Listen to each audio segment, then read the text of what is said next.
አንድ አምላክ በሆነ በአብ በወልድ በመንፈስ ቅዱስም የካቲት 29 በዚህ ቀን ከእመቤታችን ከቅድስት ድንግል ማርያም በሥጋ ለመወለዱ ለክብር ባለቤት ለጌታችን ኢየሱስ ክርስቶስ የልደቱ በዓል መታሰቢያ ነው። ከቸር አባቱና ይቅር ባይ ከሆነ መንፈስ ቅዱስ ጋር ለእርሱም ክብር ምስጋና ይሁን ለዘላለሙ አሜን። በዚችም ዕለት የአርሞንያ ሀገር ኤጲስቆጶስ የከበረ ጲላካሪዮስ በሰማዕትነት ሞተ። ይህም አባት እስከ አረጀ ድረስ በተሾመበት ወንበር ብዙ ዘመናት ኖረ። ብዙ ድርሳናትና ተግሣጻትም ደረሰ። እንዲህም ስለከበረች የልደት በዓልና ስለ እመቤታችን ቅድስት ድንግል ማርያም ስለ ሞትና ስለ መቃብር በኃጥአንም ላይ ስለሚደርስባቸው ስቃይ ስለ መድኃኒታችንም የደቀቀ ጥበብ ስለከበሩ በዓላትም ናቸው። ሕይወት በሆኑ ትምህርቶቹ ብዙ ነፍሳትን መስዋዕትን አድርጎ ለእግዚአብሔር አቀረበ።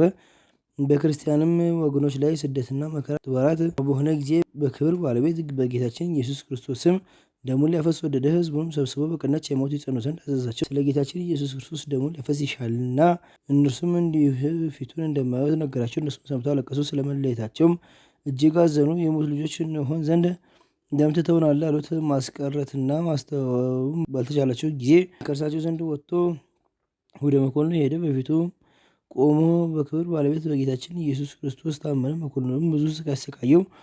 ሕዝቡም ብዙ ልመና አብዝተው ለመኑት። ራስህን አድን፣ ከከተማም ውጣ አሉት። እርሱ ልባቸውን ደስ ያሰኝ ዘንድ በስውር እወጣለሁ አላቸው። በዚያች ሌሊትም ሰማዕት ትሆን ዘንድ የተመኘኸውን በጎ ምክር ለምን ረሳህ እንደሚለው ሰው ሆኖ ራእይ ያየ። ከዚህም በኋላ ተመልሶ ለመኮንኑ ተገለጠለት። በዚያም ጊዜ ራሱን በሰይፍ ይቆርጡት ዘንድ መኮንኑ አዘዘ። የሰማዕትነት አክሊልን በመንግሥተ ሰማያት ተቀበለ። ሥጋውን ምዕመናን አንስተው ወሰዱት። ለኤጲስቆጶሳትም እንደሚገባ አክብረው ገነዙት። በመቃብር አኖሩት። ለእግዚአብሔር ምስጋና ይሁን፣ እኛም በጸሎቱ ይማረን፣ በረከቱም ከእኛ ጋር ትሁን ለዘላለሙ አሜን።